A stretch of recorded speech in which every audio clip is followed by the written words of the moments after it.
ये स्टूडेंट्स आज अल्कोहल्स फिनोस और ईथर्स के टॉपिक से नेक्स्ट टॉपिक कर रहे हैं। ईथर्स की 10 मोस्ट इंपॉर्टेंट एमसीक्यूज़ यहाँ पर सबसे पहला एमसीक्यू हम यहाँ पर देख रहे हैं स्टूडेंट, उसमें रिएक्शन हमें गिवन है।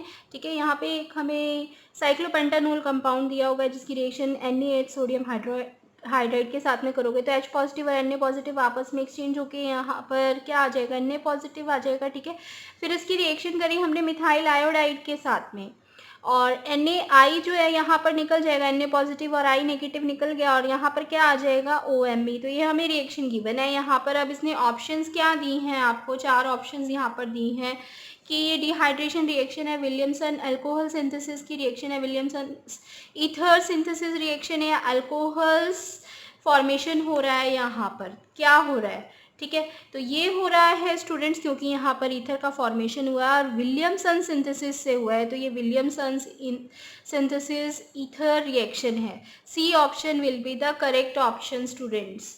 ठीक है, ये नीट का क्वेश्चन है 2016 का। जितने क्वेश्चंस ले रहे हैं वो लास्ट कॉम्पिटिटिव एग्जाम्स के ही क्वेश्चंस यहाँ पर ले रहे हैं स्टूडेंट्स। सेकंड क्वेश्चन यहाँ पर देखें, इस क्वेश्चन के अंदर भी आपको एक रिएक्शन गिवन है। इस क्वेश्चन में आपको एक यहाँ पर सोडियम टर्शियरी पेरोक्साइड कंपाउंड दिया हुआ है। ठीक है, और उसकी रिएक्शन करी है इथाइल क्लोराइड के साथ में। तो आपको पता है यहाँ पर क्या होगा, Na पॉजिटिव और Cl नेगेटिव निकल के ये CH2CH3 ग्रुप यहाँ पर O नेगेटिव के साथ में अटैच हो जाएगा, तो ईथर कंपाउंड हमारे पास बनेगा। 4 ऑप्शंस आपको गिवन है इसमें, इटार्स रिएक्शन है, Gattermann Koch reaction, Williamson synthesis और विलियमसन कंटिन्यूस एस्टेरिफिकेशन प्रोसेस। 4 में से क्या है ये, तो यहाँ पर असल में ईथर बन रहा है और विलियमसन सिंथेसिस से ही ये रिएक्शन हो रही है। Third option will be the correct option students. ठीक है, नेक्स्ट जो है हम यहाँ पर देखें, इस क्वेश्चन के अंदर हमें क्या गिवन है स्टूडेंट्स, इसमें भी विलियमसन सिंथेसिस जो है या इसी पर बेस्ड है ये क्वेश्चन। इसके अंदर क्या गिवन है कि in Williamson synthesis ethoxy ethane is prepared by, कैसे बनाएंगे इसको, इथॉक्सी इथेन को। ठीक है, तो यानी कि CH3CH2O C2H5, ऑक्सीजन के दोनों तरफ C2H5 है, तो यहाँ पर ये कैसे बनेगा। 4 ऑप्शंस क्या हैं आपके पास, heating sodium ethoxide with C2H5Br, passing ethanol over heated alumina, treating ethanol with excess of conc acid at 430 to 440 Kelvin, heating ethanol with Ag2O in the dry form। तो इसके अंदर जो है students first option sodium ethoxide को जब हम C2H5Br के साथ में ऐड करेंगे तो आपको यहाँ पर पता चल रहा है कि हमने यहाँ दोनों कंपाउंड्स जो लिए हैं वो 2 कार्बन कंटेनिंग है। इथॉक्सी इथेन में भी हमें ऑक्सीजन के दोनों तरफ जो है वो क्या चाहिए था, C2H5। तो ये इस जो है फर्स्ट ऑप्शन से यहाँ पर कंप्लीट हो रहा है स्टूडेंट्स। ये विलियमसन सिंथेसिस भी है और यहाँ पर इस तरह के ये रिएक्टेंट्स भी दिए हुए हैं कि आपको इथॉक्सी इथेन मिल जाएगा C2H5O C2H5, क्योंकि दोनों कंपाउंड्स में C2H5 ग्रुप जो है वो हमें फाइनल जो है प्रोडक्ट के लिए मिल रहा है। रिएक्शन को देख के आपको यहाँ पर ये बताना है कि ये वुड्स है, वुड्स फिटिग है या विलियमसन सिंथेसिस है। तो बहुत क्लियरली हमें यहाँ पर पता चल रहा है ये ईथर का फॉर्मेशन हो रहा है और ईथर का फॉर्मेशन किससे होता है स्टूडेंट्स, वुड्स रिएक्शन या वुड्स फिटिग या फिटिग किसी से भी नहीं होगा, विलियमसन सिंथेसिस से होगा। ठीक है, नेक्स्ट जो हमें यहाँ पर क्वेश्चन गिवन है स्टूडेंट्स, इस क्वेश्चन के अंदर ध्यान से थोड़ा सा देखें इस क्वेश्चन को।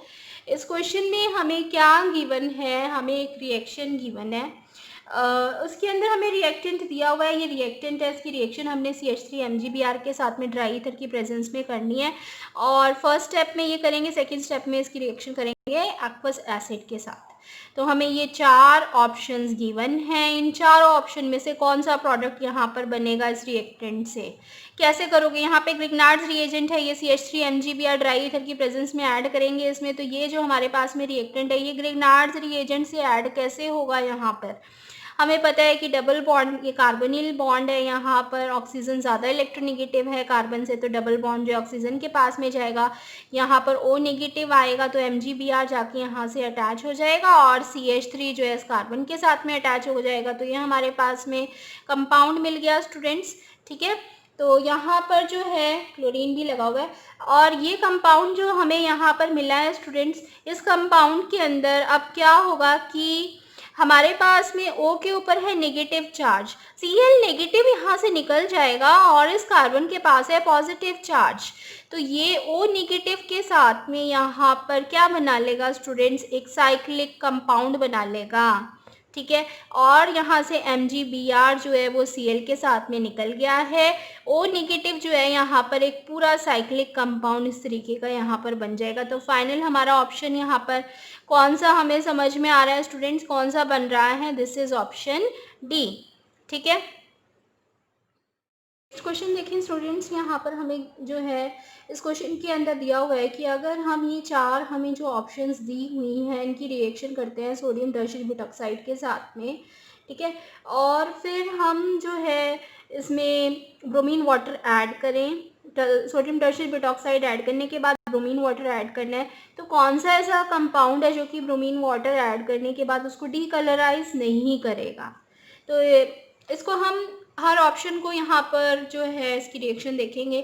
फर्स्ट जो है यहाँ पर देखेंगे कंपाउंड, हमें फर्स्ट जो कंपाउंड लिया इसकी रिएक्शन करी सोडियम टर्शियरी बुटॉक्साइड के साथ में, तो यहाँ पर डिहाइड्रो हेलोजिनेशन होगा स्टूडेंट्स, हाइड्रोजन और हेलोजन दोनों निकलेंगे और यहाँ पर क्या आ जाएगा, डबल बॉन्ड आ जाएगा ना, क्योंकि Br नेगेटिव यहाँ से निकलेगा, H पॉजिटिव यहाँ से निकलेगा, तो डबल बॉन्ड CH2, ये डबल बॉन्ड CH2 आ गया। तो अब यहाँ पर क्योंकि डबल बॉन्ड है तो ये डीकलराइज करेगा ब्रोमीन वाटर को बिकॉज ऑफ अनसैचुरेशन।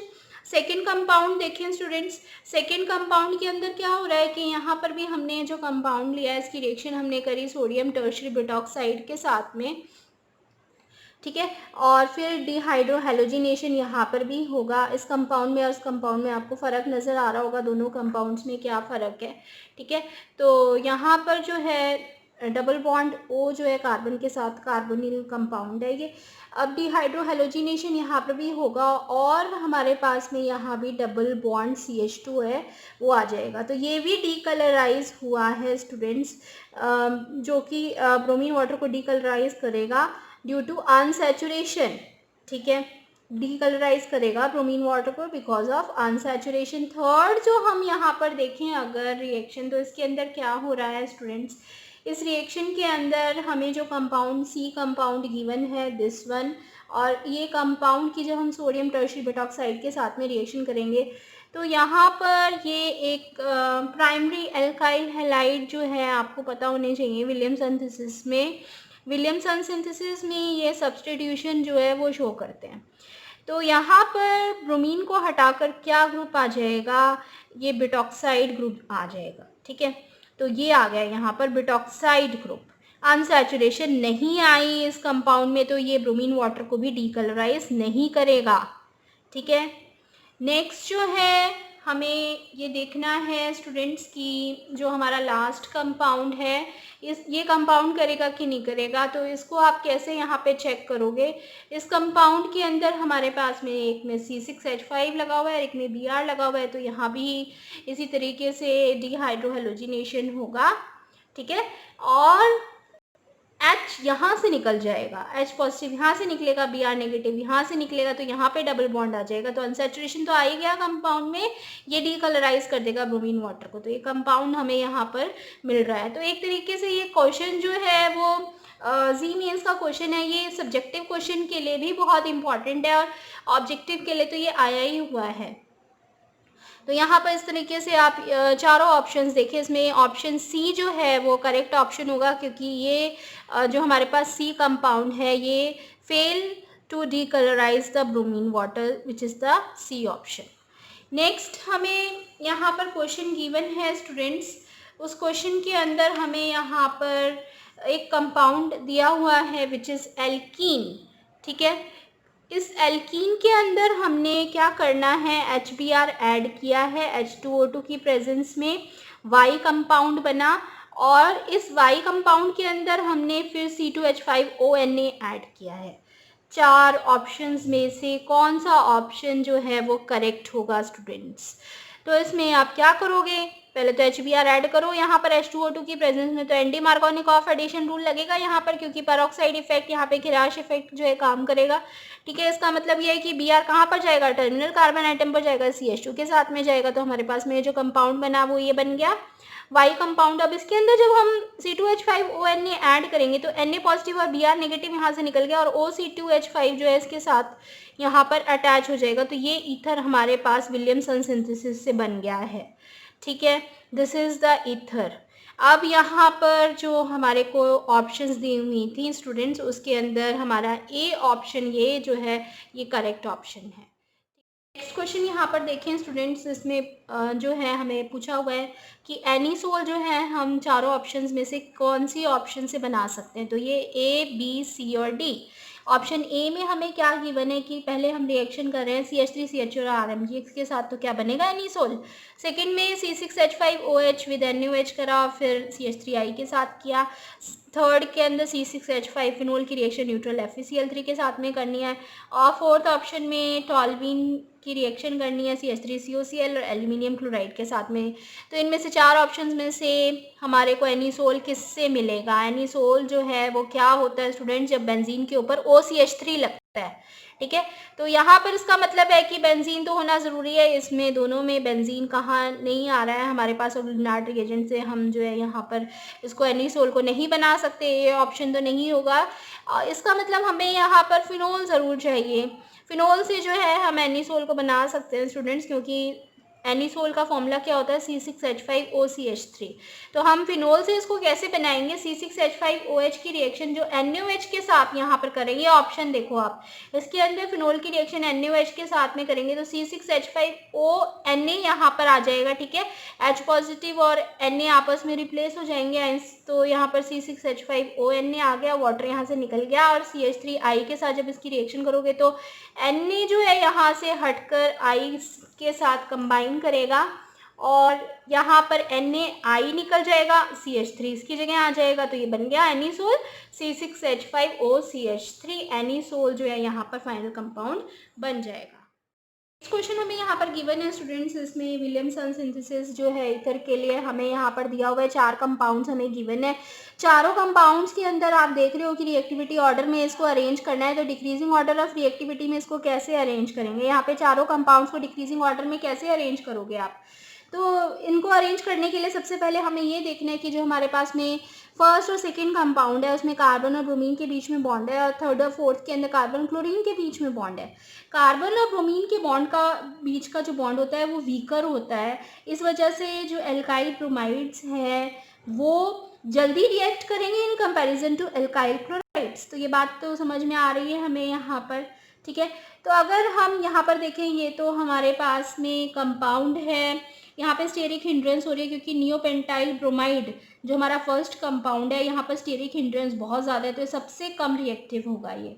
हालांकि इसमें CBr बॉन्ड है, लेकिन यहाँ पर स्टेरिक हिंड्रेंस की वजह से ये लीस्ट रिएक्टिव हो जाएगा। तो हमें इन तीनों कंपाउंड्स में देखना है, तो यहाँ पर CBr बॉन्ड जो है वो ज़्यादा जल्दी ब्रेक डाउन होगा क्योंकि वीक है ये, और इस वजह से ये जल्दी रिएक्ट करेगा। ठीक है, अब थर्ड और फोर्थ कंपाउंड में हम कंपैरिजन करते हैं स्टूडेंट्स। थर्ड और फोर्थ के अंदर आप कैसे कंपेयर करोगे, यहाँ पर हमारे पास में CH2 double bond CH attach है CH2Cl के साथ में, और यहाँ पर CH3CH2 ग्रुप अटैच है CH2Cl के साथ में।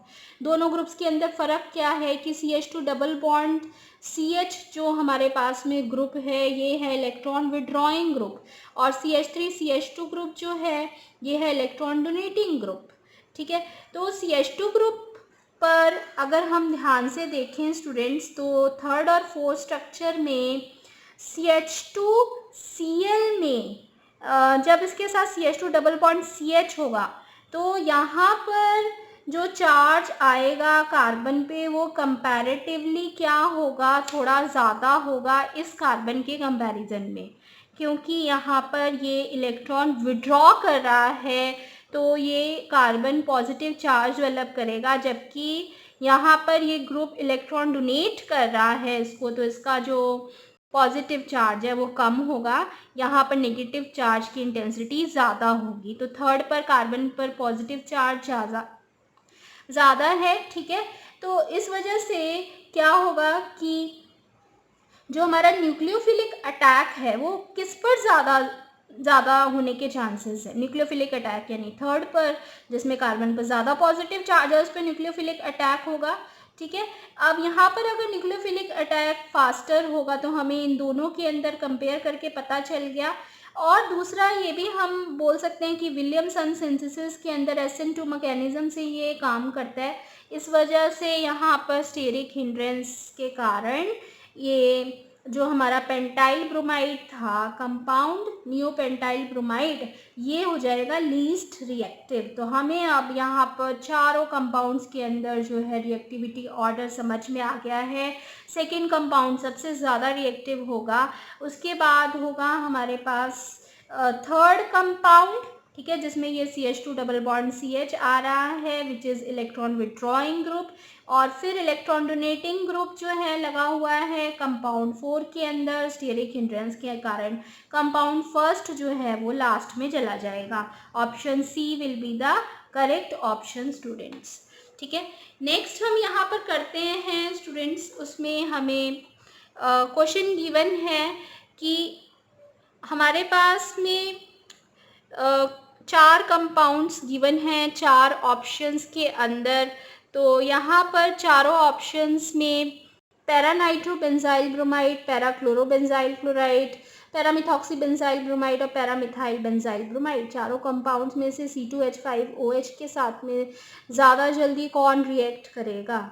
तो इसको हम कैसे करेंगे, यहाँ पर हमें इस चीज़ में ये देखना है कि यहाँ पर क्योंकि हमें बेंजाइल के ही कंपाउंड्स दिए हुए हैं, तो यहाँ पर बेंजाइल कार्बोकेटाइन जनरेट होगा, वो स्टेबलाइज्ड होता है रेजोनेंस से, ठीक है। तो यहाँ पर रिएक्शन जो है वो किस मेथड से हो रही है, SN1 मैकेनिज्म से हो रही है। और SN1 मैकेनिज्म के अंदर आप याद रखें कि यहाँ पर कार्बोकेटाइन हो रहा है तो SN1 मैकेनिज्म लग रहा है। और दूसरा यहाँ पर इलेक्ट्रॉन डोनेटिंग ग्रुप्स जो हैं वो इंक्रीज करते हैं स्टेबिलिटी ऑफ कार्बोकेटाइन, और इलेक्ट्रॉन विड्रॉइंग ग्रुप्स जो हैं वो डिक्रीज करते हैं। इसका मतलब ये भी हुआ कि पैरामिथॉक्सी बेंजाइल ब्रोमाइड ये जो है सबसे जल्दी रिएक्ट करेगा क्योंकि ये सबसे स्टेबल कार्बोकेटाइन बना रहा है, ठीक है। तो हमारा यहाँ पर हुआ सी ऑप्शन। याद रखें कि इलेक्ट्रॉन डोनेटिंग ग्रुप्स जो हैं कार्बोकेटाइन की स्टेबिलिटी को बढ़ाते हैं, तो ये हमारा बहुत अच्छा इलेक्ट्रॉन डोनेटिंग ग्रुप यहाँ पर प्रेजेंट है। तो ये सी ऑप्शन जो है ये होगा यहाँ पर करेक्ट ऑप्शन। इस तरीके से हमने यहाँ पर 10 इम्पॉर्टेंट MCQs आज किए हैं स्टूडेंट्स। आई होप आपके एग्जाम्स के लिए हेल्प करेगा, और नेक्स्ट वीडियो में हम और ईथर्स के MCQs लेके आने वाले हैं। तो बने रहिए चैनल पर, मिलते हैं नेक्स्ट वीडियो में। Till then good bye students.